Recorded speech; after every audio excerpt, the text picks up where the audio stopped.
So let's play the theme song, or let's hum it, all three of us together. Okay. How, I don't think I can hum I it. don't remember how it goes, and I don't have my song. It's like a record scratch. That sounded like an engine starting. That's the. Aren't you singing the Looney Tunes cartoon? Looney Tunes cartoon. I don't know. That's what it's like living with Tom, though. Yeah. And now movies with Mark. Okay, punch the button. Ladies and gentlemen,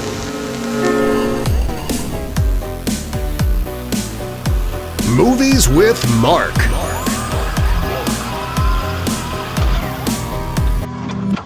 Yes. There we go. All right, ladies and gentlemen, ladies and gentlemen. So the movie for this week, this 2-week period, I guess, is How to Steal a Million, directed by the great William Wyler. What else has the great William Wyler directed? Do you know? Can you name one off the top of your head? I remember Susan saying it last week. Yeah. And now I can't remember off the top of my head. I am not sure. He's directed a lot of good movies. The one that everybody should know and remember and see is The Best Years of Our Lives. Okay. And Ben-Hur, Roman Holiday, Mrs. Miniver, which also won an Academy Award, as did The Best Years of Our Lives, won a lot of Academy Awards. Wuthering Heights, a really great and underappreciated, underwatched movie called The Collector, starring Terrence Stamp and Samantha Eggar, which people should see. I mean, it's really creepy. Terrence Stamp when he was a beautiful young man, and it's very good.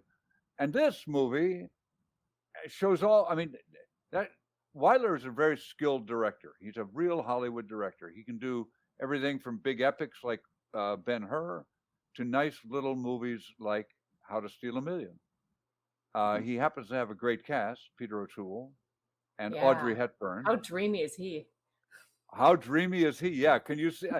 For a moment, when I was rewatching it, and rewatching this movie now is interesting given the male-female dynamic, the change in the male-female dynamic.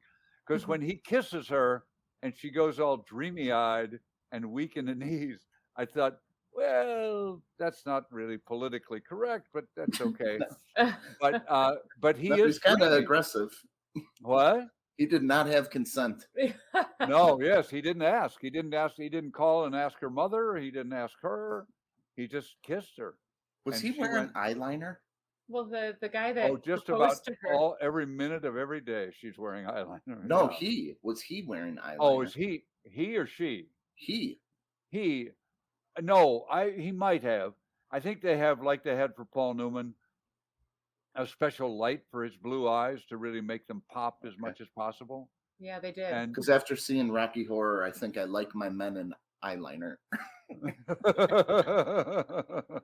I've ruined him forever, making him watch that. Yeah. I guess so. Ever since Tim Curry, now I like my guys to have eyeliner. All of them. Do you need me to wear eyeliner? I'm not. Careful what you wish for. John Travolta, according to legend, had eyeliner tattooed on, as apparently some people do. Oh wow! Wow. Tattoo a line under there, and I can't put contacts in. No one's eyeliner tattooing me. No, I can't imagine doing that. Yeah. You often have to wear You had to wear contacts light for Buffy, right? For Buffy, I had to wear those big red ones. Yeah.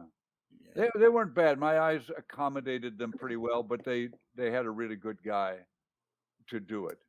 And they were very attentive. They were constantly checking to make sure you're okay, putting eye drops in, all kinds of stuff. I wore them once, and it sucked. But I bought mine online, and they might have had like a tear or something in them. But I put them in, and it was just it irritated my eyes so bad I had to take them out. I bought some yellow cat eye ones because I was Mystique for Halloween one year. Oh yeah.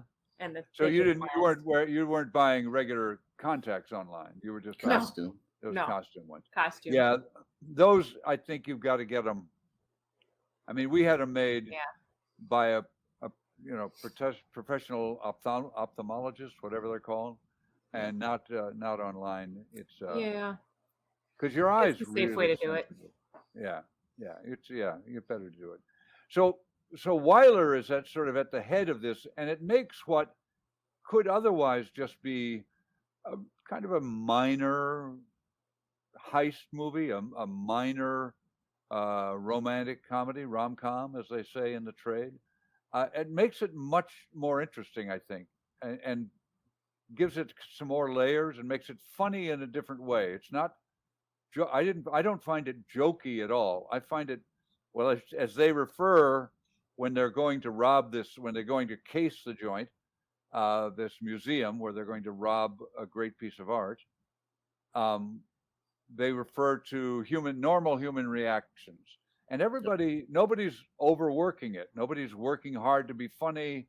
Mm-hmm. Nobody's working hard to be dramatic. They're just normal human reactions. Circumstantial humor, right? Is that what it is? Say it again. Is it circumstantial humor? Yeah, okay. Circumstantial is good, yeah. And there's gags thrown in. I mean, there's a great Hugh Griffith. I think is really just remarkable because I think I'm probably, if I'm known for anything, I'm known for overacting a little bit. Mm-hmm. And Hugh Griffith certainly does it. Hugh Griffith is the eyebrows guy. Yeah. Her father. He was wild. I don't think I've ever personally seen him before, but those eyes and those eyebrows. I know. He's something. Great. Yeah, he's great eyebrows. Very cultivated. What a character. Yeah. Every look. And he does, and Weiler lets him do lots of, I'd say, corny shtick. There's a moment where she leaves him having just told him something, and he's thinking about it, and he's plucking at his beard, and he pulls a hair out, and then he looks in his glass of brandy, and he picks a hair out of the glass of brandy. I mean, it's just a little. Yeah, I mean, and there's lots of little things like that, things going on in the background, people getting away with some sort of corny shtick sometimes, but it's funny and it adds a texture, it adds a layer, and it's I find it very nice. And O'Toole, as you say, he's easy on the eyes, as we say, yes, in the hard-boiled crime novel world, and dreamy blue eyes, and very charming, and not. Even though he kisses her without writing to her mom or calling the principal or asking permission, he's anything but threatening sexually, right. I would say. He hits on her constantly, though. Constantly striking out. He's constantly striking out? What do you mean? With her? Yeah, the whole movie, he was constantly making passes and she was shutting him down. I know. She was that oblivious, like, she thought he was actually a thief and yeah, playing the. But he's constantly ogling her knees. But then the camera does too. The camera kind of offers her up. She's in a new outfit. I think almost every time we see her. Yeah. A great assortment of hats. The cutest car you can imagine. I don't know what kind of car, that little red, tiny car. It was like a toy car. It was like a cartoon midlife crisis car. Right.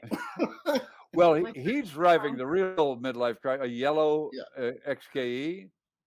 That's my midlife crisis car. Yeah, that was a sexy car. And she's driving a school teacher's midlife crisis car. But it's really cute. And she's just, as good as O'Toole is, I think she's there every bit of it. Just as well, much yeah, they were playing with like how handsome he was and stuff, dashing eyes and everything. Right. But then when she turned on the sexy, he couldn't even recognize her. Yeah. Oh, yeah. When she wears that goofy mask and talk about eyeliner. When you said, "Is he wearing eyeliner?" I thought, if she's wearing eyeliner, she's wearing like the whole eye. Yeah, she's with the sparkly eyes and the mask and everything like that. Yeah. I'm a sucker, personally, for Audrey Hepburn. I'm a sucker for Audrey Hepburn, period. Well, that's because you're a dead ringer for her. Yeah. Look at that. Well, thank you. But no, I've always liked her. Yeah. movies. I've always liked her too. I always appreciate her. I never think of her as a particularly wonderful actress. That she doesn't give me a lot of variety and everything. Right. But she does give you a really nice range of emotion. I mean, she's very good at this. She swoons instantly when he kisses her. She's obviously a bit of attracted even before he kisses her because she talks about his eyes, and he's kind of good looking, I think she says. I can't remember how she puts it. Mm-hmm. But so she's obviously smitten with him, but she's not all gaga. She's still in it. But she does take the woman's part in that she sort of goes where he points her. He's the brains, and she's the scrub woman in the heist part when they're inside. She has no choice but to let him be the brains because he doesn't fill her in on any part of his plan at all. No, I know. Until like I know. all she knows is she's got a scrub woman outfit, and that they're stuck in a closet. And she's supposed to scrub and carry the statue out into the guards room and take it out with him. No, he doesn't let her in on anything. He keeps her in the dark, where we want all our women always. I'm kidding.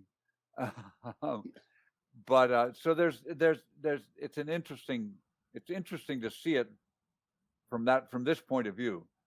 But I watched this in college when I think I probably, without even knowing it until this time through, wanted to grow up to be Peter O'Toole because he was he was the kind of actor that I would have liked to have been, besides the fact that he was drop dead gorgeous. Mm-hmm. But he was the kind of actor that I would have liked to have been. I mean, able to do charming comedy, romantic comedy, without overdoing it, without being too much. And he has so much fun. I think there's at one point, when he does kind of does an American gangster kind of thing, because he's teasing her because she wants to do a heist. She's trying to talk him into doing the heist, and he does his gangster impression. Mm-hmm. And I swear he's doing Richard Burton at that moment. But he could not be. I mean, I think he and Richard Burton were really great friends. They drank a lot. And there's wonderful stories about the two of them getting drunk on champagne in London, both doing plays in the West End, and afterwards going out and getting drunk on champagne and deciding to do Hamlet, dueling Hamlets they would do, and they flipped a coin or flipped a copy of the complete works of Shakespeare, or flipped something to see who would do it in London and who would do it on Broadway in New York. And Burton got London, and O'Toole got Burton got New York, Broadway, which I saw, and O'Toole got London, which I didn't see because I couldn't afford to fly to London at the time.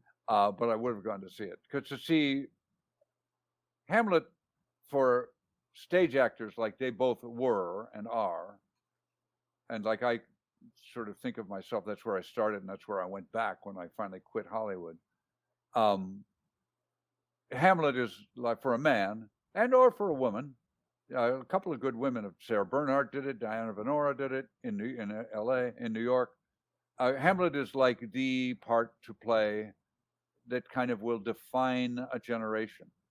And so it's interesting. I would have liked to have seen O'Toole's, because Burton's was very classical and kind of what you would expect. I would have liked to have seen O'Toole's because I think I might have seen something other than that, something a little bit more deeply neurotic. I think O'Toole has a feminine side that's fascinating as well as a masculine side. It's not that he's androgynous, but he's, as he is in Lawrence of Arabia, when he goes into the Turkish camp and has what is, according to T.E. Lawrence in the Seven Pillars books, I believe he talks about it in there, was a homosexual experience. They kind of skirt that in the movie, but it's there. But there's something, I don't know, there's something slightly androgynous about O'Toole, which speaks a little bit more to a modern, or at least in the 60s, 70s, and 80s, to a little bit more of a modern understanding of sexuality. that we all have male and female in us, and nothing to be ashamed of. We don't have to be John Wayne and kick the shit out of it just to prove you're a guy. But so I would have liked to have seen O'Toole's Hamlet just to see what he brought to it. Yeah. But let's go back to Hugh Griffith again. So Hugh Griffith plays her father. He's the art forger, and this everybody knows by now that we don't even worry about spoilers. We just tell them. Yeah. I mean, when you watch a movie, I mean, if you go look at Guernica, Picasso's painting about the bombing of Guernica during the war, everybody knows what it's about. You don't have to go. You're not trying to figure it out. So if you're watching a movie, I think it's okay to know what happens. It's no big mystery. Yeah, everybody, look how good Titanic did. Yeah, exactly. Yeah, everyone knew what was going to happen. Titanic made a lot of money. Everybody knew the boat's going to sink. What are we waiting here for, Ethel? We know what's going to happen. That we're waiting for what's her name, Kate Winslet, to take her shirt off again. That's what we're waiting for. That's what everyone went for. Yeah. Right. But so Hugh Griffith is a art forger, the best in the world, according to Peter O'Toole, who is a private detective, although nobody knows that at the beginning, only at the end, because he passes himself off as a burglar. Now we're really spoiling it. But we do know something. There's a hint of it. But Griffith, I think Griffith was with the eyebrows and with the great bug eyes, then he just does big, huge looks, huge takes. The first scene you see him in, they were auctioning off one of his paintings, and he was in the sidelines, and you hadn't really met him yet as the character, and he actually bid on the piece of art, and he did that bug eye look, and I was like, oh my gosh, who is this guy? And then who's this extra, right? Well, yeah, and then it turns out that he was the painter, and he's the one that painted the painting. Yeah. And very good. And isn't it? I love art museums. I find them exhausting because it's an emotional reaction anytime you look at any really great painting. But it's so nice to be in a movie that's surrounded, where the decor is really some of the greatest art of in the world that we recognize as great art. I mean, all that stuff. This little museum has a lot of great paintings in it. I don't know if I never even researched it. I don't know if it's a real museum in Paris or not. But the forger had a dilemma. Nobody could ever know it's him. He can't really take credit. So since he got off on seeing people's reaction to it, that's part of the reason why he wanted it on getting away with it and people not telling the difference. But now it's like the time is up for forgers. There's going to be no more forgers, according to this guy, kind of. That's what I got because of the new science. Oh, well, it's making it a lot harder. He has to work a lot harder. And I thought it was crazy. Oh, go ahead. I'm sorry. No, you go ahead. You talk. I was just going to say, I thought it was crazy, the whole premise of this movie with him spending all of his time, and he went to college for art, and he spent tons of time building his skills, and he used it to forward when he was actually an amazing artist. Like, he probably could have on his own made a name for himself. And it's an interesting and it's a good discussion about art and what is art, because the difference between being a great artist and exposing your soul, supposedly that's what we think of as art, and being a great imitator of art. I mean, he's a great technician. He's able to, and like an actor moves into the role of Hamlet, or moves into the role of King Lear, or moves into the role of Alice in Still Alice, a movie that I'm in the middle of watching with about Alzheimer's with Julianne Moore. You move into that character. He moves, and he explains it, how he really, what he enjoys most is moving into the character of Picasso, or moving into the character of Renoir, or moving into Cézanne, and becoming them as he paints. I mean, he really studies the whole thing. So it's like, but he's not, nobody will ever know his name, except that he's he's the great benefactor, the art collector.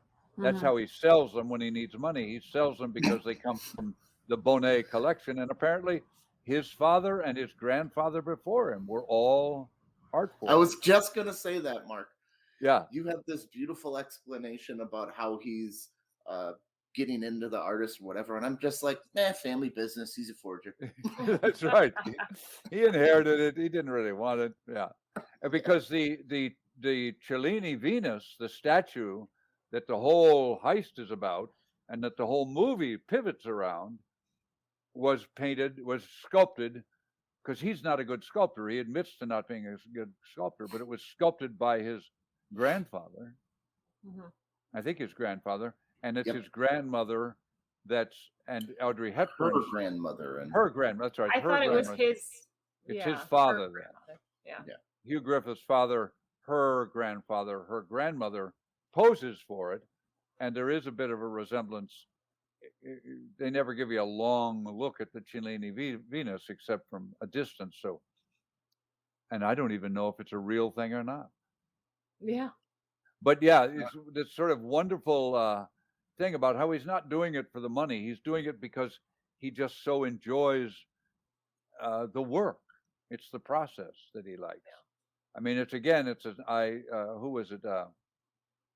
Howard Hawks, I think, said that all great movies are about making movies.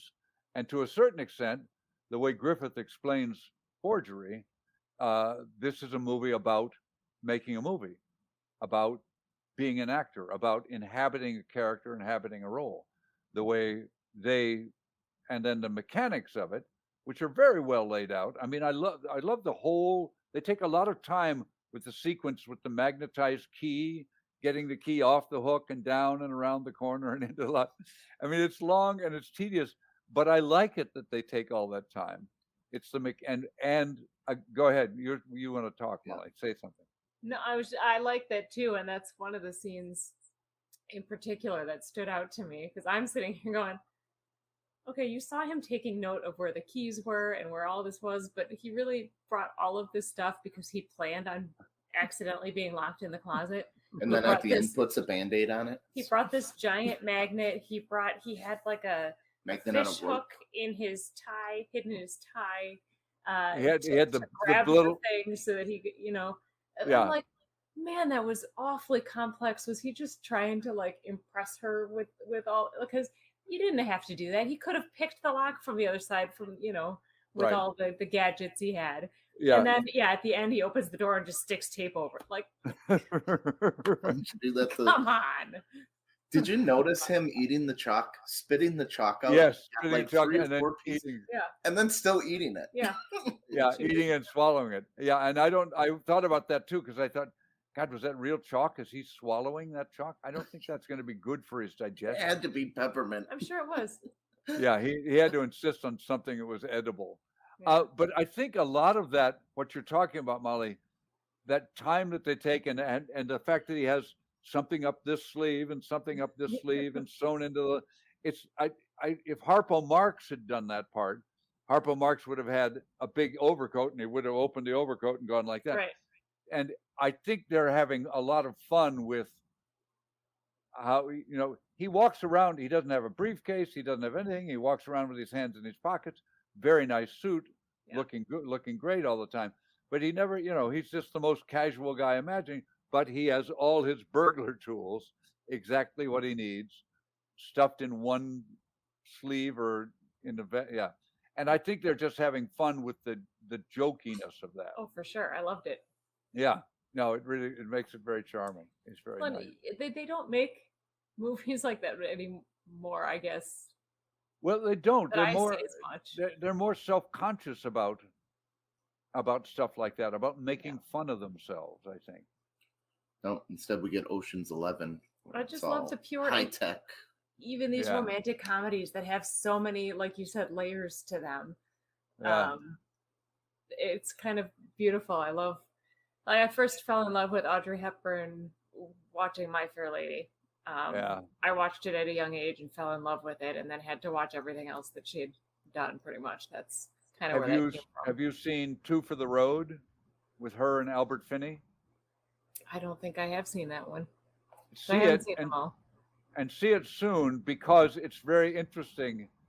It's she and Albert Finney are married. Albert Finney is another actor from the same era, the same generation as O'Toole and Burton. A very good actor. You've seen him if you watched any of the Bourne movies. He was the doctor.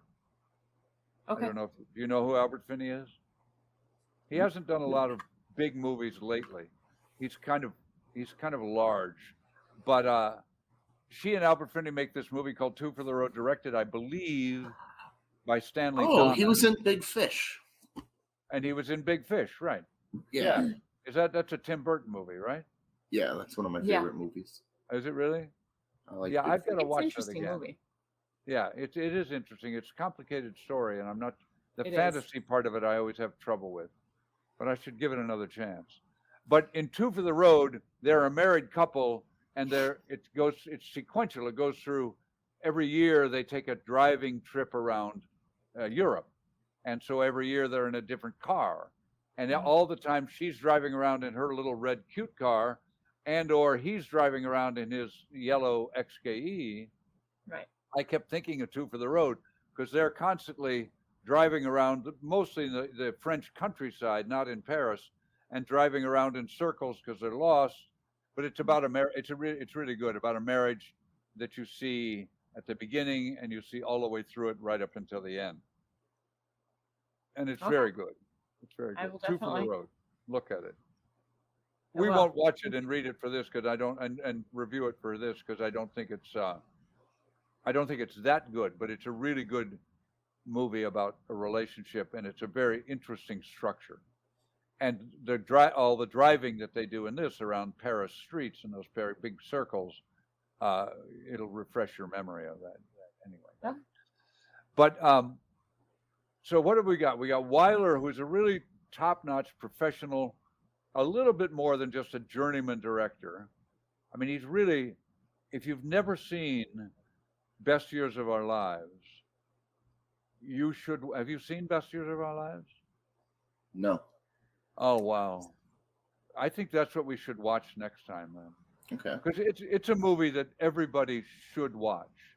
It's about soldiers coming back from World War II and trying to re-enter life. Okay. And it's a period of time, and it's a difficulty that during World War II, not very many people talked about. I mean, people talk about it now. People coming back from Afghanistan, coming back from Iraq, and having trouble. I mean, a person every 27 minutes, an ex-serviceman commits suicide or something like that. Yeah. And it didn't happen as much as intensely during World War II, but it happened.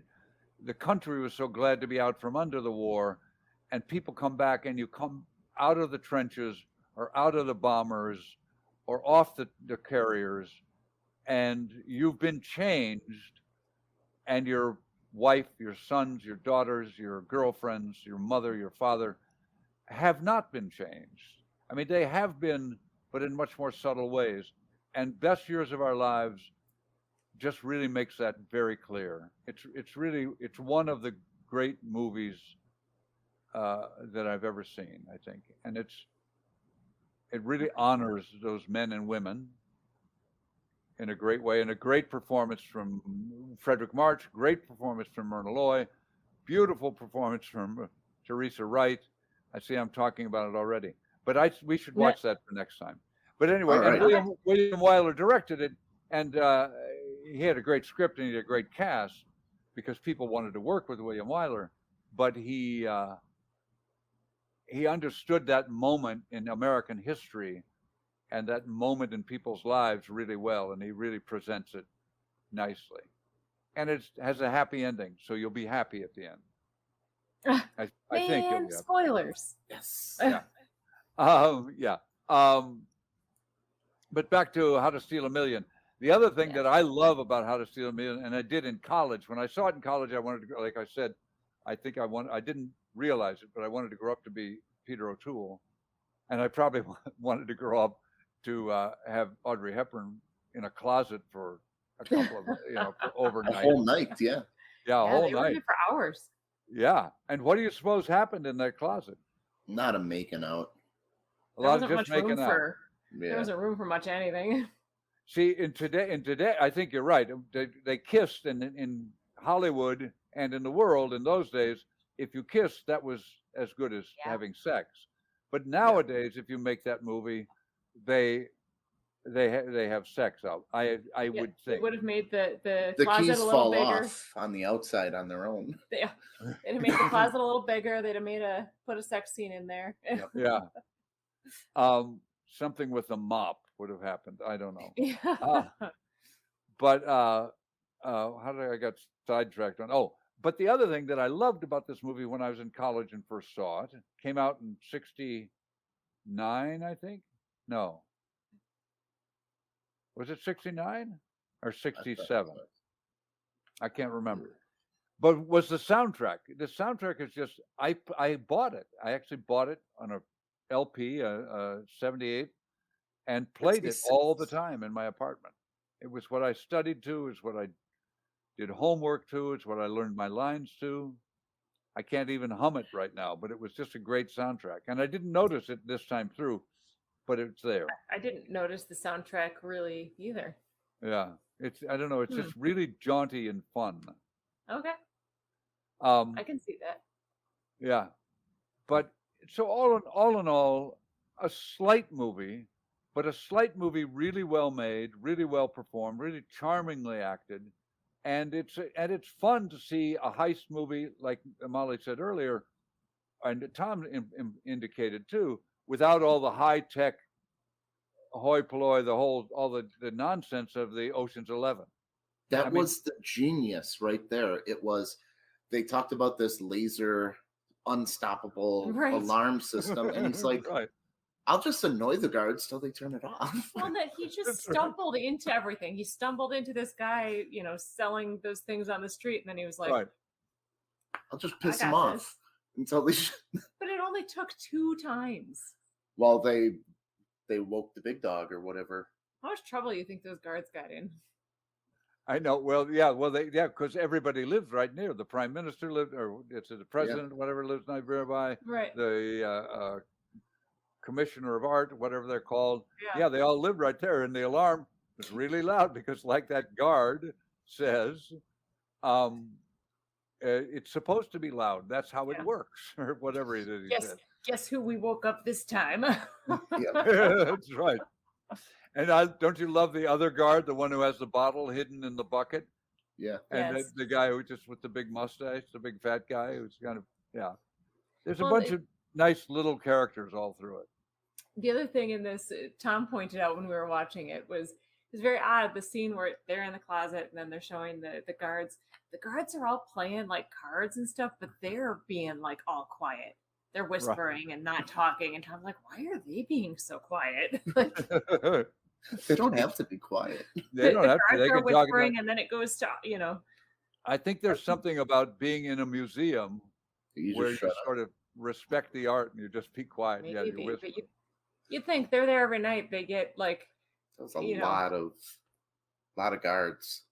Yeah, and they just sat there, and then once an hour they all trooped out and went around and then went back into the break room. Right.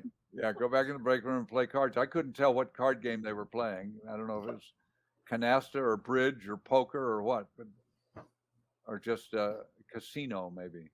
Yeah. But there were a lot of guards for a small museum. But then that's the other thing. You also get this kind of Keystone comedy feel when the alarm goes off and all the police show up and everybody's guys in blue running up the stairs and down the stairs.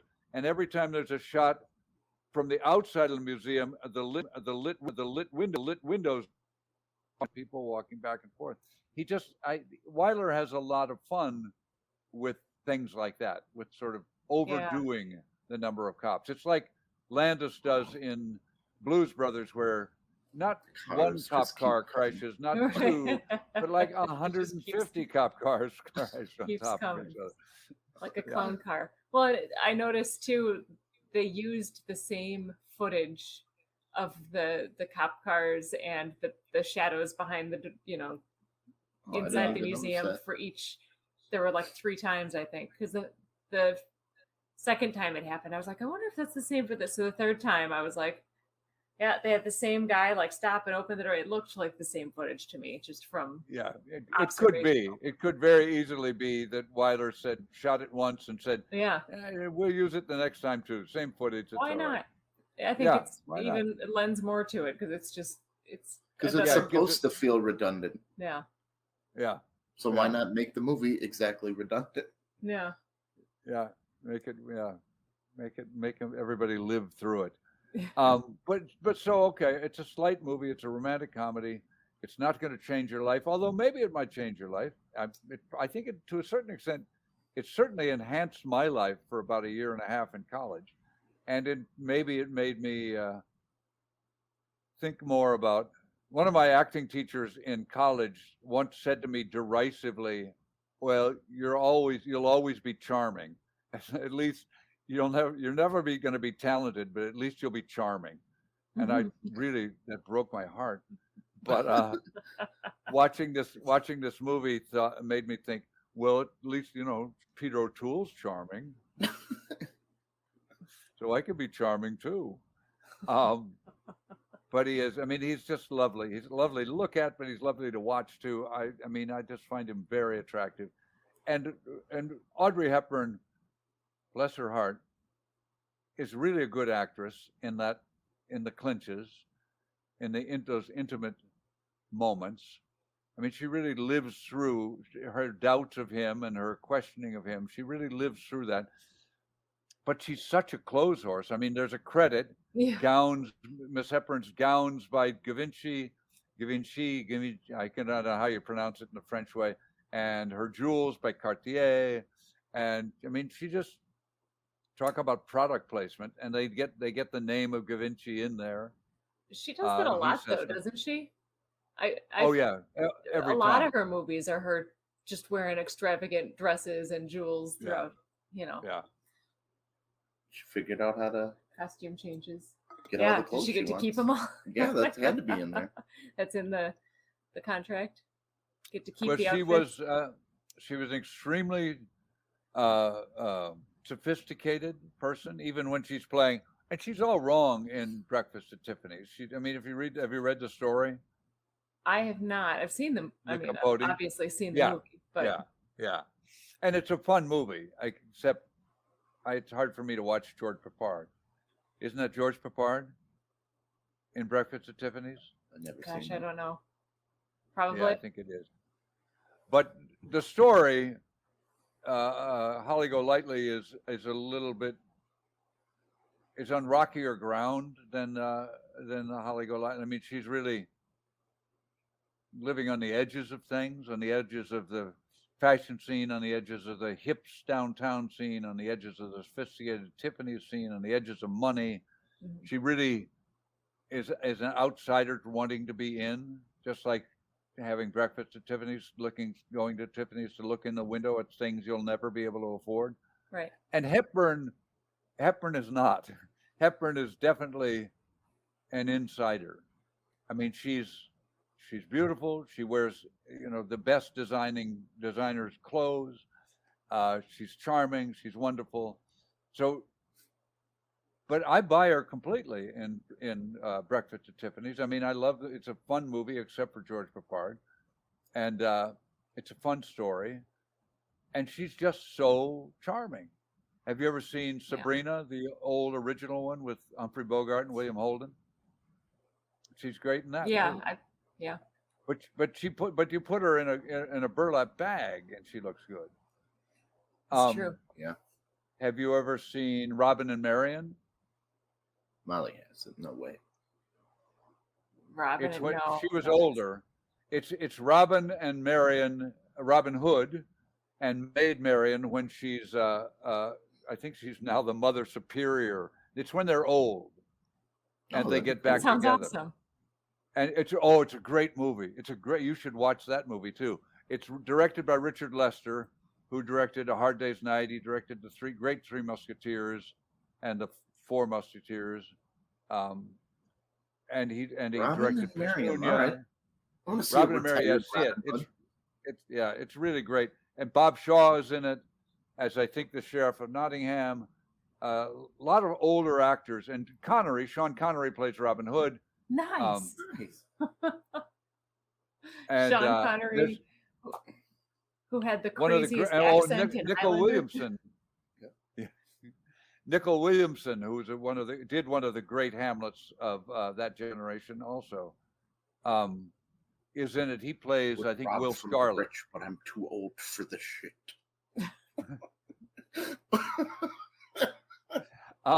There's a great sword fight between Shaw and Connery that goes on, and it's a broadsword fight, and because that's what they fought with in those days, and goes on and on and on, and by the end they're exhausted. They can barely lift their swords and try to lift them off the ground enough to hit the other guy, and it's a great movie. Watch it.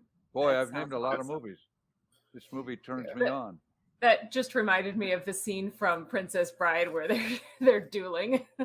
Yeah, exactly. Yeah, there's an element of that. But so it's worth. I think How to Steal a Million is worth watching. Hugely overlooked because it is slight. It's not the great William Wyler movies like Best Years of Our Lives or Wuthering Heights or the great huge romantic ones, but it's got a lovely edge of romance. And I mean, the two of them spend a lot of time in that closet together, very close. They do. And every moment is really alive with something and entertaining. So it's good. Do you guys have anything more you want to say about it? The best line in the movie is from The Forger when the insurance salesman said, "Yep, we're just going to get it laser tested or whatever." And he goes, "We live in a world of no faith and trust." And he's the forger. Like, because he realizes that if they do that, they're going to discover him. Right. So he's pissed off that nobody trusts. And he's a forger. I loved it. I love these. Hugh Griffiths is my favorite part in it. I mean, my favorite thing about it. I agree. Just because he's so outrageous, and his eyebrows. I acted with a guy named, we called him Hobbs. Hobson was his name. I can't remember his first name, but he had eyebrows like that, and he actually put them in little curlers at night. No. to keep them curled up.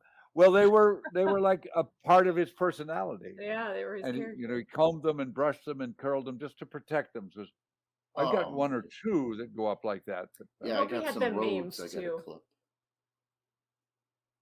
If I had eyebrows like that, they would be named. They would have their own names. So shall we rate it? Sure. You want me to go first? Sure.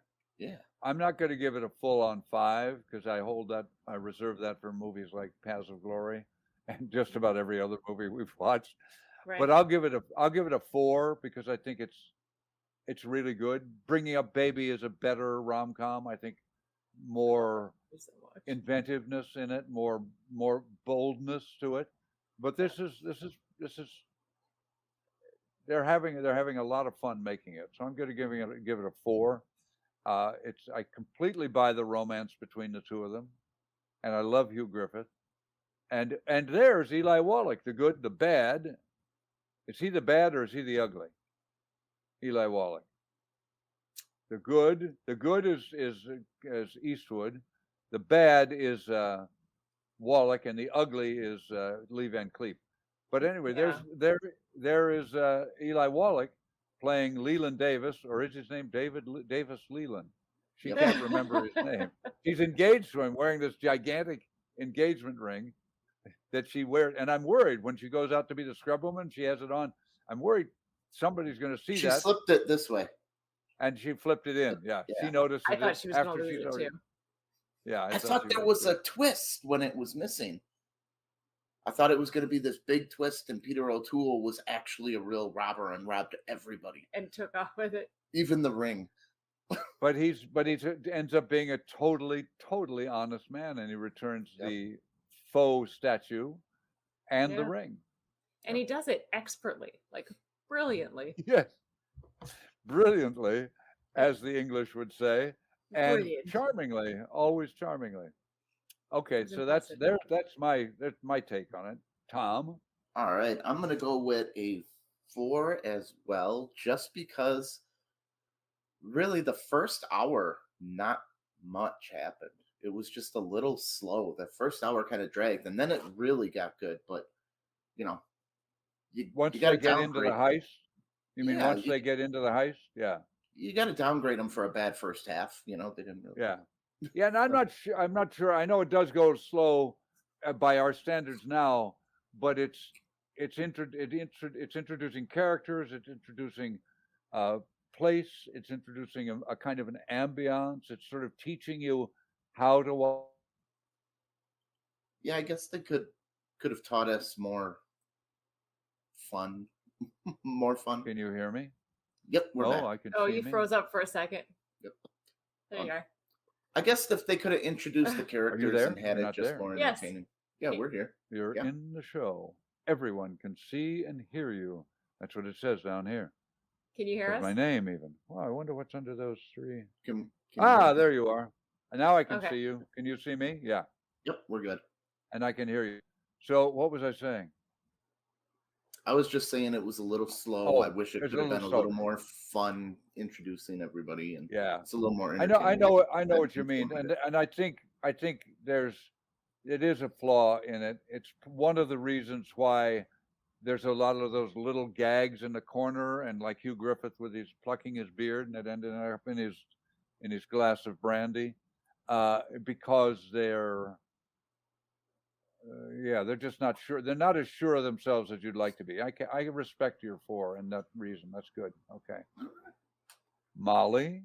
Yeah, try to beat that. He just said he respected it. Go. Yeah. I don't like going last in this case because I was actually thinking the same thing, and now it's going to sound like I'm stealing. Because I was copying off my paper. I'll give it a 3.75 so that my score is different than everyone else's. Lower. Okay, Oh, good. But I completely believe that you thought of all of this before Tom, and I think actually Tom probably cheated off of your notes. No, he took notes. I keep it in here. I didn't take. I write down everything Molly says during the movie. He actually wrote down something about people not trimming their eyebrows, and back then I thought it was funny. I mean, it was a long movie, and movies were longer and took a little bit longer to build up back then. But this one, I mean, it didn't fully draw me in, and it didn't really know what was going on until kind of like the midway point is when it really, kind of grabs you when that heist starts. We paused it and we're like, man, we paused it like half an hour in, and we thought that there was still a full movie to go, an hour and a half left. But I think if I rewatched it, knowing, what's going on, I would appreciate it more. Right. But it was a slower build up to get to it. There's a lot of charm in this movie. There's a lot of stuff that I love in this movie. I really enjoyed it. Yeah. I think people should definitely watch it. But and if you walk in and somebody's only 20 minutes in, you didn't miss shit, and you can still watch the movie. I mean, you would miss stuff. They do lots of build up, like Mark said. They do, but it's just you miss her driving in that cute car, driving through Paris and going, and everybody stopping for her to go by. Yeah, as they do for him when he drives his yellow XKE. Yeah, no one was good at driving in this movie. Yeah. Oh my gosh, yes. There was a scene where she's driving, and she's driving like an absolute crazy person, but then towards the end, he's driving, and he's also driving like a crazy person. I'm like, man, no one can drive in this movie. This is crazy. I know. It's like they really had to. It's like little stuff like that. I don't know that Peter O'Toole actually knows how to drive. No, he probably does, but he may not. He's a lunatic. There's a wonderful moment in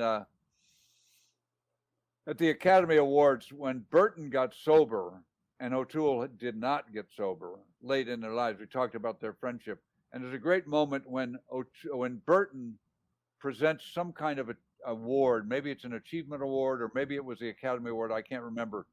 To O'Toole, and he comes up, and O'Toole is so skinny and frail from a lifetime of drinking, and Burton has sort of regained his stature and his health because he's gotten sober, and they hug each other, and it's really. I was thinking about that last night. I watched the movie just last night, and I was thinking about it as I was watching it. What a wonderful moment it was, because it was two men hugging in front of this global audience, two men who obviously really loved each other as comrades, as colleagues, as men, the way men should be allowed to love each other. Although we used to be kind of, it didn't used to be cool, but they obviously loved each other and had been through a lot together, and it's just a great moment. I don't even know what Academy Awards it was, but it's before Burton was dead. Anyway, just a moment in my memory that of O'Toole and Burton together. Anyway, I'll look up and see what it was. Okay, so 3.75. Anything else you want to say that I cut you off on? Because I think I understand your reticence about the first hour of it. Yeah. I enjoy it because I've seen it several times, and this was the first time I'd seen it in quite a long time. And I love just the sort of little stuff happening here and there. There's just a kind of a nice little bounce to it. It isn't driving. It isn't. But it isn't. You're right. It's not driving towards something yet.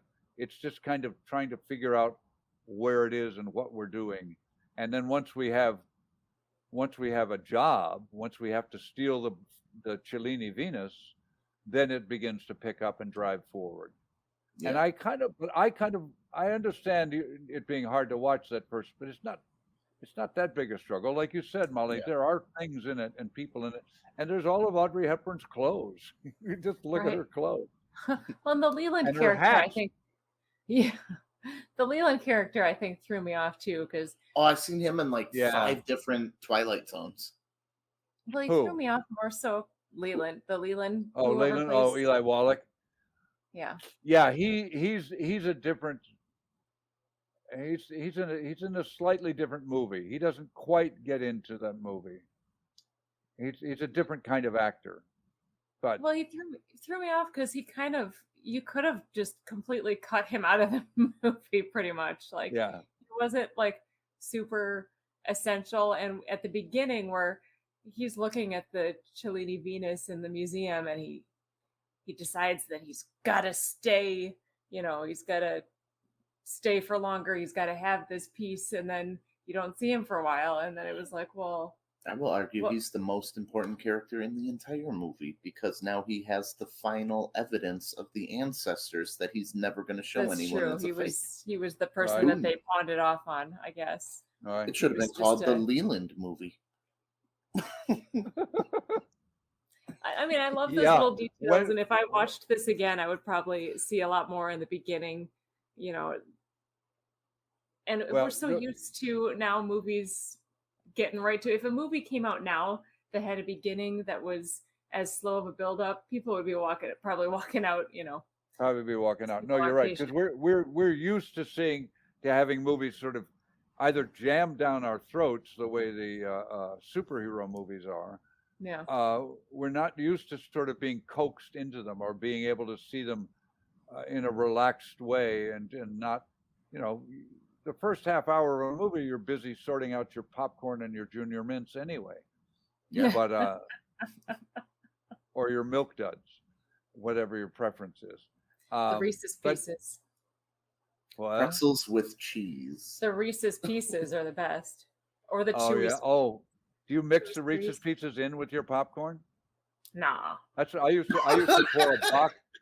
I would get a thing of popcorn. I would eat down about maybe an inch and a half, and then I would pour a box of Milk Duds into it. Ooh. And then I would just sit there and eat them. Watch Rodin and eat my popcorn, and every once in a while. And the Milk Duds kind of melt a little bit? They get soft, but they don't melt. Now Tom wants to go watch a movie and do that. Man, that's like we've been on the keto diet, losing weight so we haven't had carbs in a long time. So popcorn and milk, that really sounds like I'm gonna write that down for my cheat day. Try it when you come off. Are you doing the keto diet for just a little while, or are you doing it for the rest of your life? We've been doing it for a little while. I just got to get cheat the days pandemic weight off. Oh yeah. All right, so that's it. So good. How to Steal a Million.